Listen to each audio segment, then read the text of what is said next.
ሰላም ጤና ይስጥልን ተመልካቾቻችን ከአንከር ሚዲያ ዝግጅት ክፍል ያክብሮ ሰላምታችንን እናቀርባለን ከዘውትር ተሳታፊያችን ጋር በመሆን የዕለቱን ዜናዎች እናቀርባለን መልካም ጊዜ በአገዛዙ በኩል ዘመቻ ማዕበልን በስም እንኳን መጥራት አልፈለጉም ከሰኔ 18 እስከ ሰኔ 24 ቀን ዘመቻ ማካሄዳቸውን በቁጥርም ገልጸዋል 83 ጽንፈኞችን ደምስሰናል የሚል ዘመቻ ብለው በከፈቱት በዚህ አጠቃላይ እንቅስቃሴ ውስጥ አገኘን የሚሉት ድል በእነሱ ሚዛን ሲለካ በእነሱ ጫማ ውስጥ ሆኖ እንኳን መመልከት ቢቻል በጣም አነስተኛ ነው 83 ነው የገደል ነው ይያሉ ነው በአጠቃላይ ምን ማለት ይቻላል ሰራዊቱ በዚህን መጠን ያል በዚህ ዘመቻ ከፍተው በእነሱ ድግስ ላይ እነሱ ባዘጋጁት ዘመቻ ላይ እናንተ ዋናው የዘመቻው ባለቤት ሆናችሁ ይሄንን ቀልብሳችሁ አገዛዙ ያለውን አጠቃላይ የበላይነት በቁጥጥር ስር አድርጋችሁ እናንተ ነገሩን ተቆጣጣራችሁ ያላችሁበት ሁኔታ ምንን ያሳያል እንደው ሁለት ነገር ነው የመጀመሪያው እኛን የአማራ ፋኖ በጎጃምን ተቋማዊ ጥንካሬ የህዝባችንን ተፈጥሯዊ ጀግንነት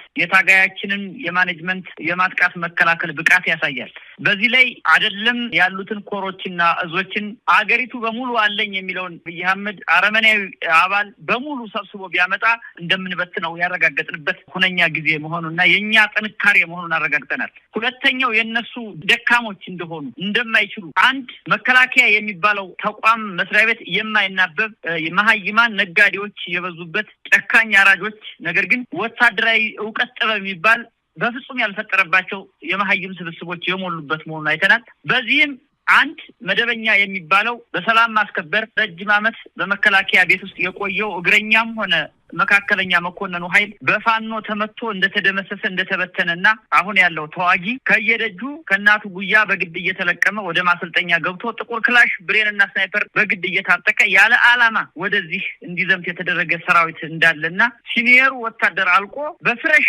በህፃን ሰራዊት ወደዚህ እንደከተቱ በተጨባጭ የማረክናቸው ያስከዳናቸው በ30 ደቂቃ ባልሞላ ውጊያ እየፈረሱ ተመርሰው ሲሰሩ በመናስተውልበት ጊዜ መደበኛው ሰራዊት እንዳለቀና የህፃን ሰራዊት ይዘው እንደገቡ አይተናል ስለዚህ ሁለት ነገር ነው ያስተዋልነው እዚህ አንደኛን ጥንካሬ የትኛውንም የኃይል ፈተና መቋቋም እንደምንችል ሁለት የናብይ አህመድ አረመኔ ያገዛዝ ፖለቲካዊ ስብስቡም ወታደራዊ ስብስቡም እርስ በርሱ የማይደማመጥ ምናልባት ፋኖ ሰብሮ ወደ አዲስ አበባ መንገድ ሲጀምር የያዘውን ዶላር የያዘውን ወርቅ ቤተሰቡን ይዞ ወደ ውጭ ሀገር ለመኮብለል የተዘጋጀ ለግል ጥቅሙ እንጂ ለሀገር ለህዝብ የማያስብ መግደልን መዝረፍን ማውደምን መሰረት ያደረገ የህፃን ሰራዊት የተሸከመ ጨፍጫፊ ኃይል መሆኑን ተገንዝበናል አርበኛ ማርሸት አሁን የአገዛዙ የመከላከያ ኤታ ማጆር ሹም ፊልድ ማርሻል ብርሃኑ ጁላ ስለ መከላከያ ሰራዊቱ ትልልቅ ነገሮችን ያነሳሉ ከዚህ በፊትም በተደጋጋሚ ብሎታል የኢትዮጵያ መከላከያ ሰራዊት በአለም ተመራጭ ነው የትም ይጠራል ሁሉ ቦታ እንጋበዛለን እዚህም እዛም ቦታ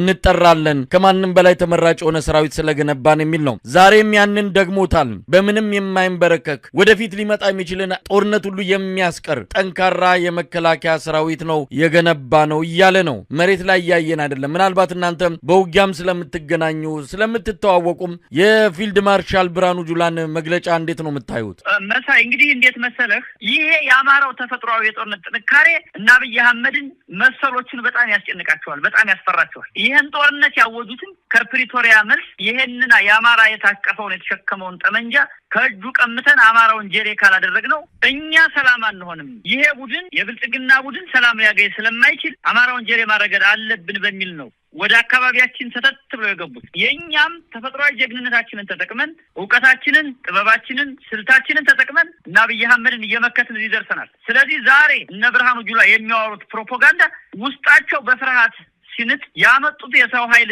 ሲያልቅባቸው ያመጡትን መሳሪያ ፋኖ አማራው ሲታጠቀው የሞት ሽረት ንግግር ነው ያደረጉ ያሉት አይናቸውን ጨፍነዋል ስለዚህ አሁን አማራ 1 2 3 ብሎ አጀንዳዎችን ቆጥሮ የመጣውን ሰራዊት እንዴት መመከት እንዳለበት እንዴት ማጥቃት እንዳለበት አስልቶ እየታገለ ባለበት በዚህ ሰዓት አማራን እናሸንፋለን በሚል የሚደነፉትና አብይ አህመድ ነብርሃኑ ጁላ ፍጹም ውሸትና በህዝብ ዘንድ የማይታመን መሆኑን የራሳቸው ደጋፊም ጭምር ራሳቸውም ያውቁታል የታበዩ የተሳቱ ውሸታሞች ነጋዴዎች ስለሆኑ ማለት ነው ዋናውና ቁልፉ ጉዳይ ምን መሰለ መሳይ አሁን አማራ የሚዋጋው ለህልውናው እንደመሆኑ መጠን የህልውና አደጋ የጋረጠብኝ ይሄ ጉዳይ ነው ብሎ ስላሰመረ ያን ኃይል በመደምሰስ ላይ ነው ያለው ነጥሎ እየደመሰሰ ነው ያለው ስለዚህ እነ ብርሃኑ ጁላ የትኛውንም ኃይል ቢያዘምቱ የትኛውንም ኃይል ቢያሰለጥኑ የትኛውንም ኃይል አስታጥቀው ቢያመጡ እኛ ከመደምሰስ ከመማረክ ከመበተን ከማስከዳት መሳሪያውን ከመታጠቅ ወደ ኋላ አንልም ስለዚህ የነሱ ጥሪ የነሱ ፕሮፓጋንዳ የነሱ ወሬ ከእውነት የራቀ እስከ አፍንጫቸው የታጠቁ ሰዎች እውነት የሌላቸው ሰዎች ዕውቀት የመምራት ጥበብ የሌላቸው ሰዎች መሆናቸውን በተግባር አሳይተናል። ዋናው ሀቃችን ይሄ ነው መሳይ። አርበኛ ማርሸት በቅርቡ የአገዛዙ ቁንጮ አብይ አህመድ በህዝብ ተወካዮች ምክር ቤት ቀርቦ የተናገረው ነገር አለ። ድርድርም ከሆነ ሁሉም በክልል የሚያልቅ እንደሆነ የፋኖን ጉዳይ በቀጥታ ባይናገርም ነገር ግን ፋኖም ድርድር የሚደረግ ከሆነ ከክልሉ መንግስት ጋር እንጂ ከፌዴራሉ ጋር እንደማይሆን ገልጿል።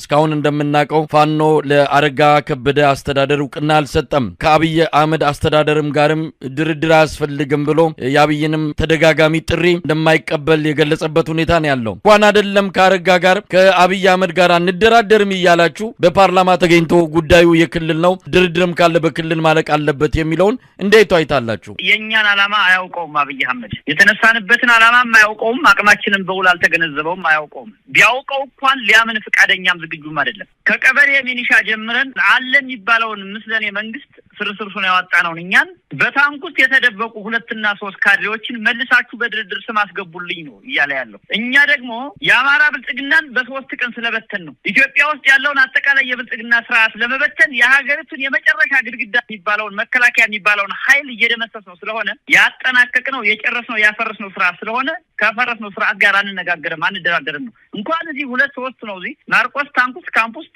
እዚያ በፍኖተ ሰላም ለተደበቁ ካድሬዎች ይቅርና አዲስ አበባ ውስጥ ለተቀመጠው ለአብይ አህመድ እንኳን የድርድር የምህረት ርህራሄ እንደሌለን እሱ ያውቀዋል፣ ጠንቅቆ ያውቀዋል። ስለዚህ ይሄ ጠላት የምንደራደረው የምንነጋገረው ይሄን ሰተን ይሄን እንቀበል ይሄ የምንለው አይደለም። ከኢትዮጵያ የፖለቲካ ሰማይ ስር ፈጽሞ መወገድ ያለበት ፈጽሞ የማያስፈልግ ሀገርን ለቀውስ ለግጭት ሀገርን ለብጥብጥ ለመፍረስ የዳረገ ስርዓት በመሆኑ አንደራደረውም። እስከ መጨረሻው ተፋልመን እናሸንፈዋለን። ሀቁ ይሄ ነው። እንደው አርበኛ ማርሸት እንደው በመጨረሻ አሁን ዘመቻ ማዕበል ብሎ ከፈተ። በራሱ ዘመቻ በራሱ ድግስ እናንተ ድል በድል እንደሆናችሁ እንግዲህ እየሰማን ነው። ምክንያቱም ከአገዛዙ በኩል መረጃዎች ካሉ ብለን ስንፈትሽ ያገኘነው ዘመቻ አይደለም። አንድ የሆነች ውጊያ ላይ እንኳን ልትገኝ የምትችልን በጣም ትንሽ ድል ነው። እንደ ትልቅ ዘመቻ የሚያህል ነገር ከፍተው ይህን ድል የነገሩን። ስለዚህ በእነዚህ በኩልም የሚጠቀስ ነገር የለም። በእናንተ በተለያዩ ቀጠናዎች ባሉ የፋኖ መዋቅሮች የምንሰማው ግን በጣም ብዙ